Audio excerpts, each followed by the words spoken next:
Deus tem planos para cumprir em nossas vidas. Essa é a mensagem de toda a Bíblia e é isso mesmo que estamos estudando aqui no Encontro com a Palavra, escrito pelo pastor Dick Woodward e narrado pelo pastor Edson Bruno. Fique atento a mais um programa que o Ministério Cooperativo Internacional leva a você. Com você agora, pastor Edson Bruno.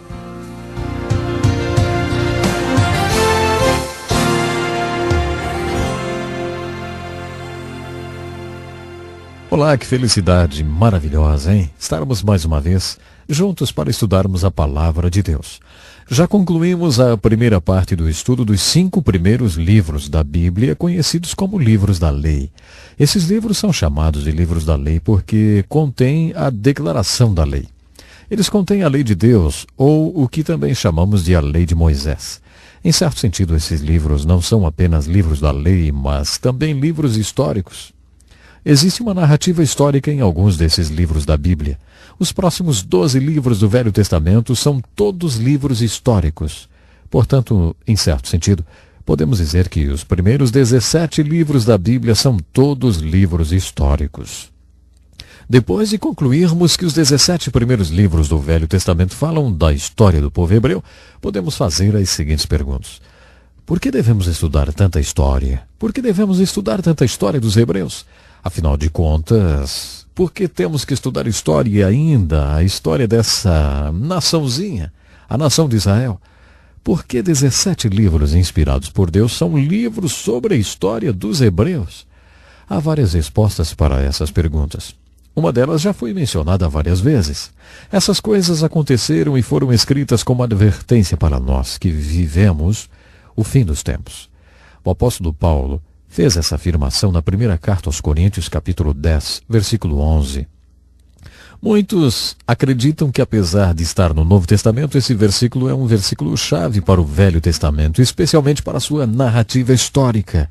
Todas essas coisas aconteceram com eles. Eles são história, não são apenas mitos ou folclore. Essas coisas aconteceram ao povo de Israel. Além disso, essas coisas contêm alegorias, ou seja, são lições, são tipos, como às vezes são chamadas, ou são exemplos e advertências para nós.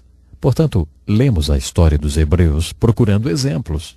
Quando o povo hebreu obedeceu a palavra de Deus e aplicou as exortações de Moisés, Deus os abençoou e eles se tornaram exemplos. Quando eles não obedeceram a palavra de Deus, viveram sobre a maldição de Deus. E suas vidas rapidamente tornaram-se advertências para você e para mim que vivemos o fim dos tempos. Essa é uma das razões pelas quais estudamos a história dos hebreus. Tudo o que aconteceu a eles aconteceu para nossa edificação, como exemplo para seguirmos ou como advertências que devemos considerar. Outra razão pela qual a Bíblia dedique tanto espaço à história dos hebreus é porque eles são o povo escolhido de Deus por meio do qual todas as nações da terra são abençoadas, como a vinda do Messias. Exatamente. A vinda do Messias serviu para abençoar todas as nações da terra. Quando Deus decidiu vir a esse mundo e tornar-se homem, ele não se tornou um homem branco ou preto, vermelho ou amarelo. Ele criou uma nação especial, com o propósito único de vir a esse mundo. Quando ele comissionou Abraão para ser o pai desse povo, ele disse: "Em ti serão benditas todas as nações da terra." A história do povo hebreu é tão importante porque foi através dele que o Messias veio. Além disso, foi através dessa nação especial que a palavra de Deus chegou até nós. Paulo destacou isso em suas epístolas no Novo Testamento. O povo hebreu é especial, não só porque o Messias veio através dele e através do Messias a nossa salvação e redenção vieram, mas também porque através desse povo escolhido recebemos os oráculos de Deus, ou a palavra do próprio Deus. É uma história especialíssima. Há outra razão para a história dos hebreus ser tão importante. O último capítulo ainda não foi escrito. Por isso, tenha paciência comigo.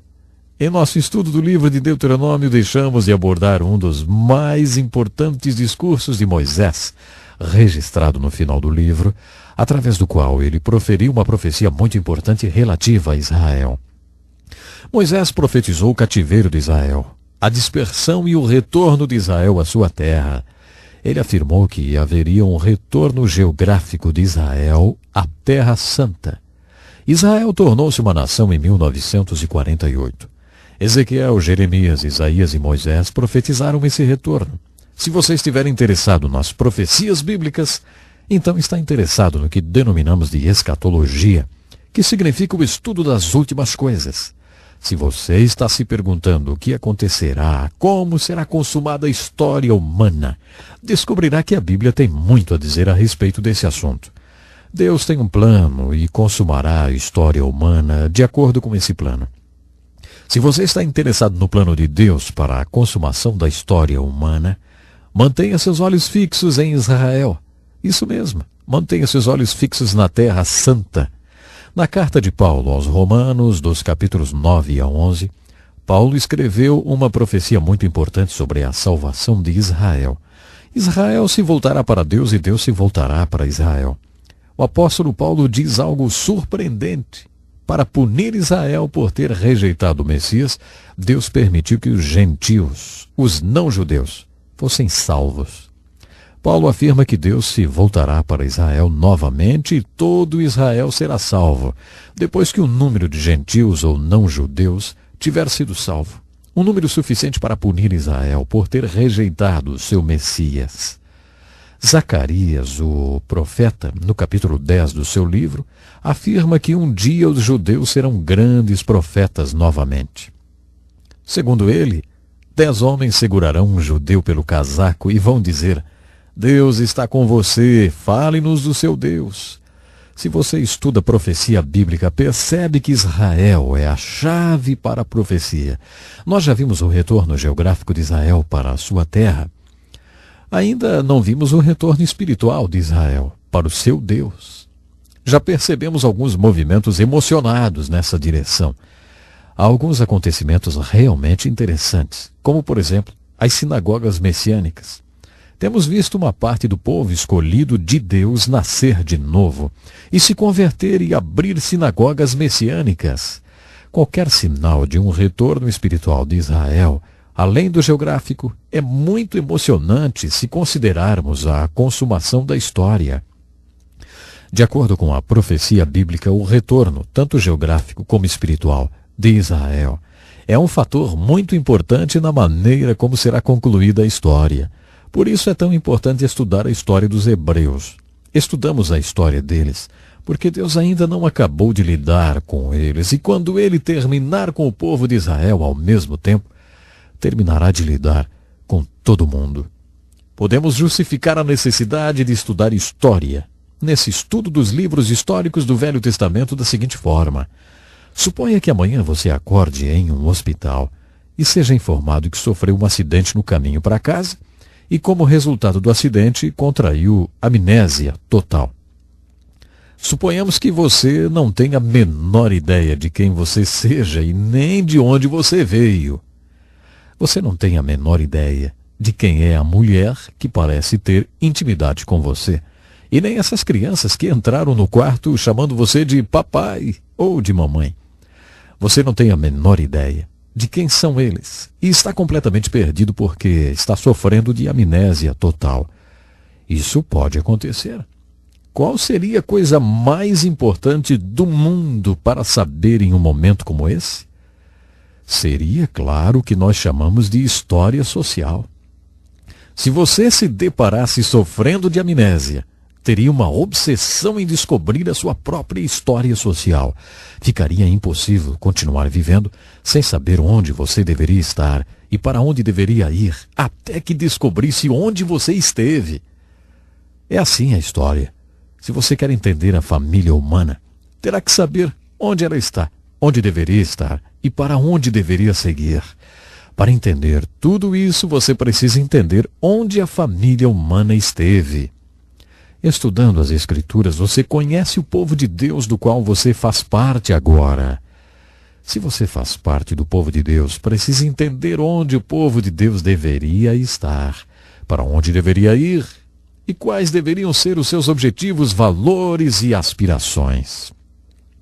A fim de entender onde o povo de Deus deveria estar e para onde deveria ir, Você precisa saber onde ele esteve.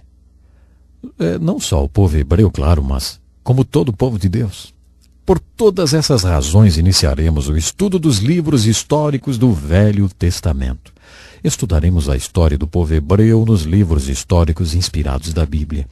Lembre-se que a Bíblia é um livro fantástico.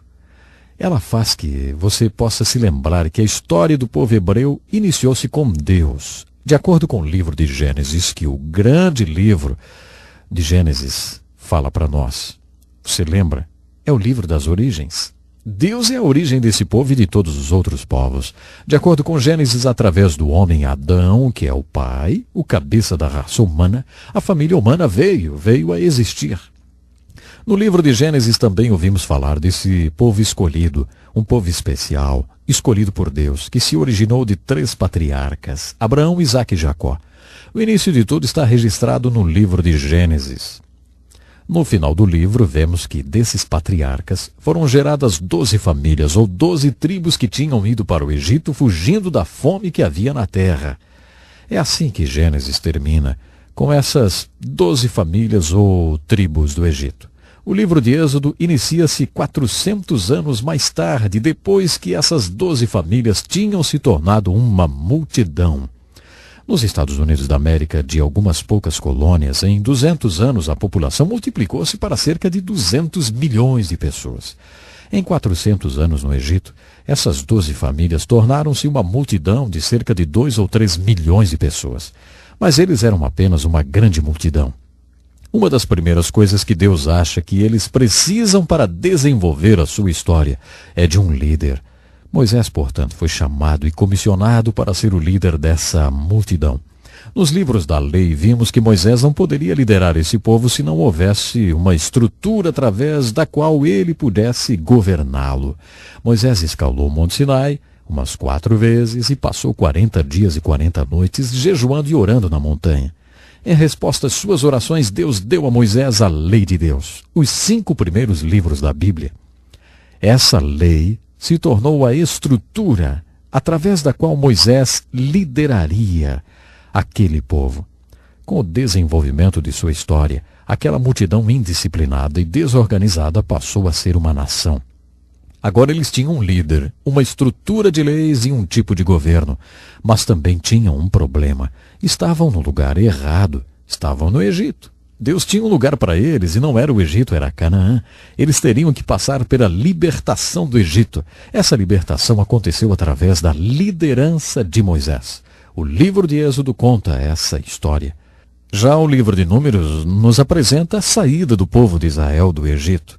E assim a história continua. O nosso tempo hoje já acabou, mas eu quero convidar você, esteja conosco no próximo programa. Nós vamos continuar viajando de uma forma especial pela história do povo de Israel. Até lá então.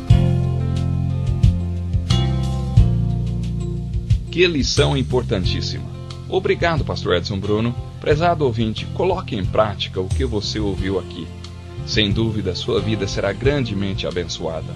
Este é um estudo escrito pelo Dr. Dick Woodward, na voz do pastor Edson Bruno. Escreva-nos e solicite o material. Nosso endereço é Encontro com a Palavra, Caixa Postal 2011, CEP 89201-970, Joinville, Santa Catarina. Até o nosso próximo encontro com a Palavra.